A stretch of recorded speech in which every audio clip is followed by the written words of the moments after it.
Hello students, स्वागत है आप सभी का हमारे चैनल में। तो देखिए, आज के इस वीडियो में हम सभी बात करेंगे, ठीक है, जो हमारा चैप्टर नंबर 4 है हमारा फिजिक्स क्लास 11th का, है ना। क्लास 11th का जो हमारा चैप्टर नंबर 4 है, इसका एक टॉपिक है जो कि है सर्कुलर मोशन, ठीक है ना। हम लोग सीखते हैं, जानते हैं कि सर्कुलर मोशन क्या होता है, और उसमें हमारे कई टॉपिक्स आपको देखने को मिलेंगे हमारे बुक्स में, और उसी में का एक पॉइंट हम यहाँ पे डिस्कस करने जा रहे हैं, और वो है कि motion of A car on a straight path और रोड, है ना। कि जब कोई एक कार है या कोई बॉडी है, वो एक सर्कुलर पाथ पे मूव करता है और वो स्ट्रेट पाथ में मूव करता है, तब उसका मोशन क्या होगा, कैसे उसको हम लोग डिस्क्राइब कर सकते हैं with the help of our circular motion as well as some aspects of laws of motion, ठीक है ना। तो इसी टॉपिक्स को हम लोग इस वीडियो में डिस्कस करेंगे। तो चलिए इस वीडियो को स्टार्ट करते हैं। तो देखिए, यहाँ पर फर्स्ट ऑफ ऑल अगर हम बात करें, सबसे पहले आप ये जानिए कि सर्कुलर मोशन होता क्या है। इसको हमने प्रीवियस चैप्टर में आपको बताया भी, स्ट्रेट लाइन मोशन में, है ना। और साथ ही साथ यहाँ पर कुछ हम बता भी देते हैं, जैसे सर्कुलर मोशन का मतलब क्या है। अगर कोई बॉडी किसी सर्कुलर पाथ पे मूव करता है तो ये हमारा जो मोशन होगा वो सर्कुलर मोशन कहा जाएगा, ठीक है।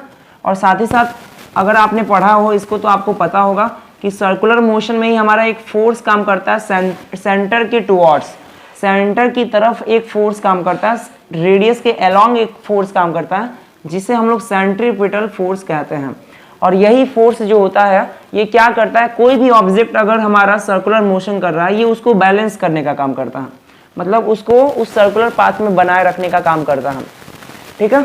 और उसी में हम एक टॉपिक पढ़ने जा रहे हैं। इसके पहले फ्रिक्शन हमारा, देखिए ये वीडियो हमारा जो है रिवीजन पर्पस के तौर पे हम लोग आपको बता रहे हैं। और इसी के पहले आपने एक फ्रिक्शन से रिलेटेड टॉपिक पढ़ा है कि कितने टाइप्स ऑफ फोर्सेस होते हैं, उसमें contact forces, non contact forces कौन कौन से होते हैं, और उसी में एक हमारा फ्रिक्शन फोर्स होता है।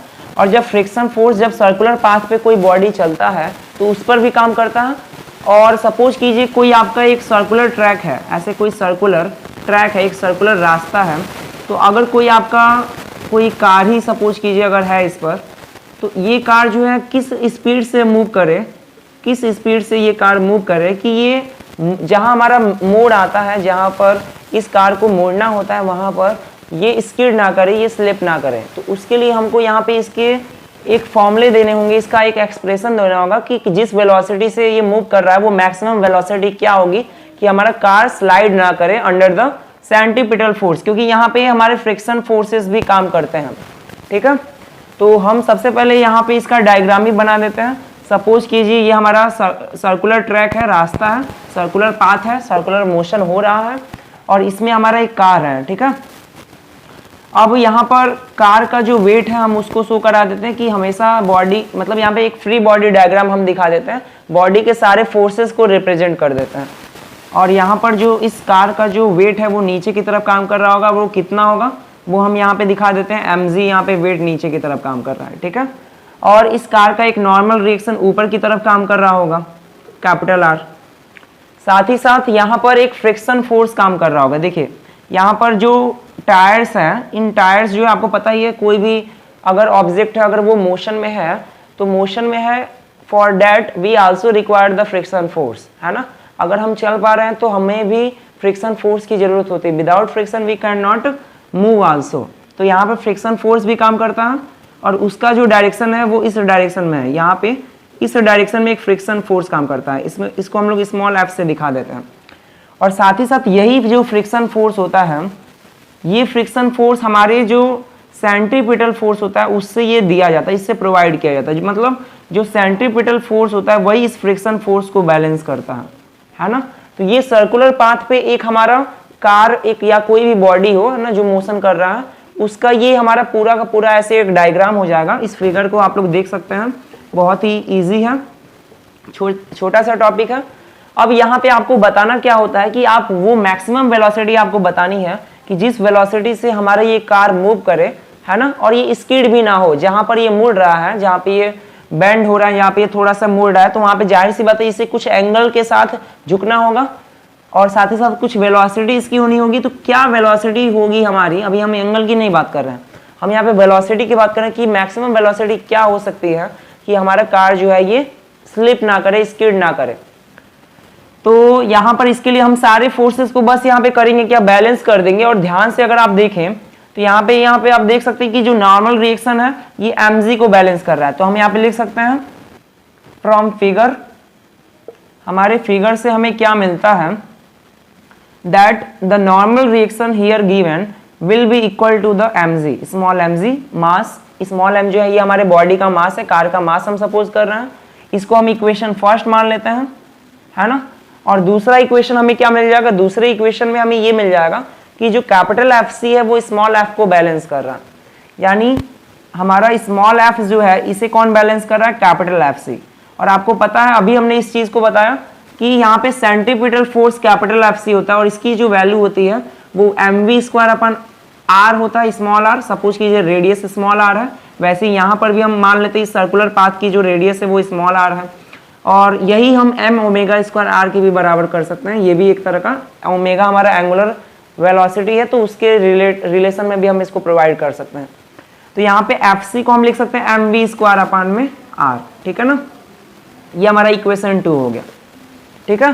तो हमने यहाँ पे फोर्सेस को बैलेंस कर दिया। सपोज कीजिए इक्विलिब्रियम की हम बात करें, एक ऐसे पोजीशन की जहाँ पे हमारा पूरा बॉडी का जो फोर्स है वो सारा का सारा बैलेंस फोर्स है। अब देखिए इसको सॉल्व करने का दो तरीका, या तो हम क्या करें, हम इन्हीं दोनों इक्वेशन को आपस में सॉल्व कर दे, तब वहां पे हमें वेलोसिटी का एक एक्सप्रेशन मिल जाएगा। या तो हम जनरल कंडीशन लगा दे कि कब हमारा फ्रिक्शन फोर्स काम करेगा, कब हमारा कार जो है वो स्किड नहीं करेगा, फिसलेगा नहीं। तो पहले हम स्टेप बाय स्टेप सॉल्व करते हैं। पहले हम क्या करते हैं, पहले हम यहाँ पे इन्हीं दोनों इक्वेशन से एक एक्सप्रेशन वेलोसिटी का निकालते हैं। तो अगर हम इन दोनों इक्वेशन से वेलोसिटी का एक्सप्रेशन निकाले तो हम लिखेंगे, यहाँ पे हम लिख सकते हैं ऑन डिवाइडिंग ऑन, यहाँ पे जो हमारा इक्वेशन सेकंड है इसको हम फर्स्ट से डिवाइड करते हैं। इक्वेशन सेकंड बाई फर्स्ट, अगर हम सेकंड को फर्स्ट से डिवाइड करेंगे तो हमें क्या मिलेगा, हमें यहाँ पे आप देख सकते हैं स्मॉल f/r मिलेगा, है ना। और ये स्मॉल f/r जो है वो किसके बराबर होगा, तो ध्यान से देखेंगे तो यहाँ पे ऊपर वाले इक्वेशंस को ही डिवाइड करेंगे। तो यहाँ पे हो जाएगा mv²/r, है ना। और इसको हम लोग डिवाइड कर देंगे स्मॉल mg, मतलब इस mg से हम लोग इसको डिवाइड कर देंगे। तो जब हम ऐसा करते हैं तो इसको और शॉर्टेस्ट फॉर्म में हम लोग लिख सकते हैं, शॉर्ट फॉर्म दे सकते हैं। तो यहाँ पे हो जाएगा mv² और नीचे हमारा क्या हो जाएगा rmg लिख सकते हैं, या mrg, जैसे चाहे वैसे लिख सकते हैं। तो यहाँ पे मास कैंसिल आउट हो जाएंगे, यानी कि हमें मिल जाएगा v²/rg, ठीक है ना। हम लोग कर क्या रहे हैं, हम लोग कार की वेलोसिटी निकाल रहे हैं कि किस वेलोसिटी से हमारा कार मूव कर रहा है ना, इक्विलिब्रियम कंडीशन में। अभी हम उस कंडीशन में भी इसकी वेलोसिटी निकालेंगे, मैक्सिमम वेलोसिटी, जब हमारा कार स्किड नहीं करेगा, या वो वेलोसिटी की कार कब हमारा स्किड नहीं करे, स्लिप ना करे। अब यहाँ पे देखिए आप लोग ये भी जानते हैं कि एक और हमने चीज आपको पहले से ऑलरेडी बताया हुआ फ्रिक्शन से रिलेटेड, कि जो हमारा स्मॉल f जो फ्रिक्शन होता है वो बराबर होता है coefficient of friction times capital R normal reaction के। और यहाँ से हमें एक फॉर्मूला मिलता है कि जो कोफिशिएंट ऑफ फ्रिक्शन होता है वो स्मॉल f/में नॉर्मल रिएक्शन, फ्रिक्शन अपॉन में नॉर्मल रिएक्शन होता है। तो ये वाला जो इक्वेशन है, मान लेते हैं ये इक्वेशन थर्ड है, तो इस इक्वेशन थर्ड को हम यहाँ पे यूज कर सकते हैं और हम डायरेक्ट लिख सकते हैं कि म्यू का जो फॉर्मूला होगा, म्यू जो हमारा आएगा वो v² rg आ जाएगा, है ना। मतलब यहाँ से म्यू जो होगा वो v² rg हो जाएगा। और यहीं से हमें और सॉल्व करने पे v² की वैल्यू मिलेगी, जो कि हमें मिल जाएगी म्यू rg। या हम इसी को और सॉल्व करेंगे तो हमें किसकी वैल्यू मिल जाएगी, हमें स्मॉल v यानी कि वेलोसिटी की वैल्यू मिल जाएगी, जो कि हमें मिल जाएगी रूट में म्यू rg, ठीक है।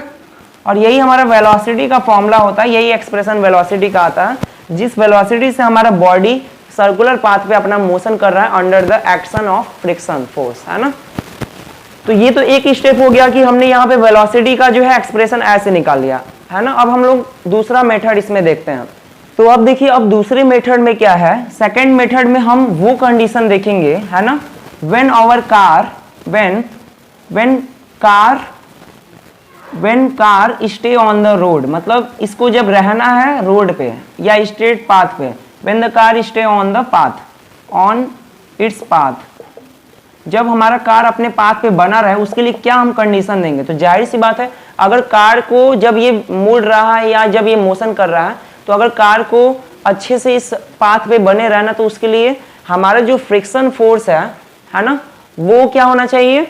तो जो हमारा फ्रिक्शन फोर्स है वो ज्यादा होना चाहिए और हमारा जो सेंट्रीपिटल फोर्स है वो कम होना चाहिए। मतलब हमेशा ही अगर फ्रिक्शन फोर्स ज्यादा है, हमारे टायर का जो फ्रिक्शन है प्रोवाइड किया जा रहा है टायर के थ्रू, वो अगर सेंट्रीपिटल फोर्स की ज्यादा है, तभी हमारा जो कार है वो स्टेबल रहेगा, वो अपने पाथ पर बना रहेगा। तो हम इसके लिए यही कंडीशन दे देंगे, for the car stay on its path. जो स्मॉल एफ होगी वो क्या होगी हमारी, वो ग्रेटर देन होगी या इक्वल होगी, मतलब बराबर भी हो सकती है और हमेशा बड़ी फ्रिक्शन रहनी चाहिए, फ्रिक्शन ज्यादा ही रहना चाहिए इस सेंट्रीपिटल फोर्स की। ये सेंट्रीपिटल फोर्स बड़ा नहीं होना चाहिए। अगर ये सेंट्रीपिटल फोर्स बड़ा होता है तो ये हमारा कार क्या हो जाएगा, सेंटर की तरफ जो है इसको अट्रैक्ट कर लिया जाएगा, जिसकी वजह से हमारा कार स्लाइड हो जाएगा, वहां पे स्किप कर जाएगा, स्किड कर जाएगा। तो यहाँ पे स्मॉल एफ जो है ये कैपिटल एफ सी से क्या हो जाएगा, बड़ा हो जाएगा या बराबर।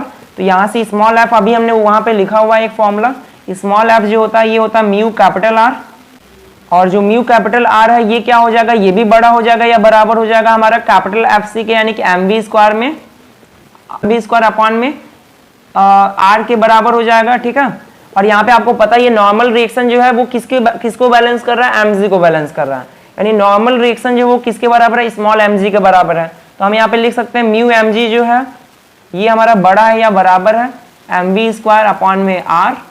ठीक है, और यहाँ पे देखिए, यहाँ पे अभी हम लोग यहाँ पर भी जनरल केस ही निकाल रहे हैं।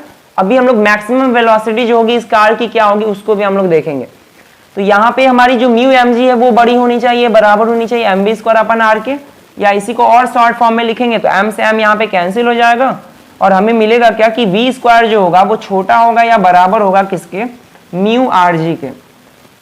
हमारा वी स्क्वायर छोटा होगा या बराबर होगा म्यू आर जी के, या हम कह सकते हैं कि जो हमारा v होगा वो छोटा होगा या बराबर होगा किसके, रूट में म्यू आर जी के। ठीक है, यानी ये वो वेलोसिटी है जिस वेलोसिटी से हमारा कार मूव करना चाहिए अपने सर्कुलर पाथ पे, अपने सर्कुलर पाथ में बने रहने के लिए।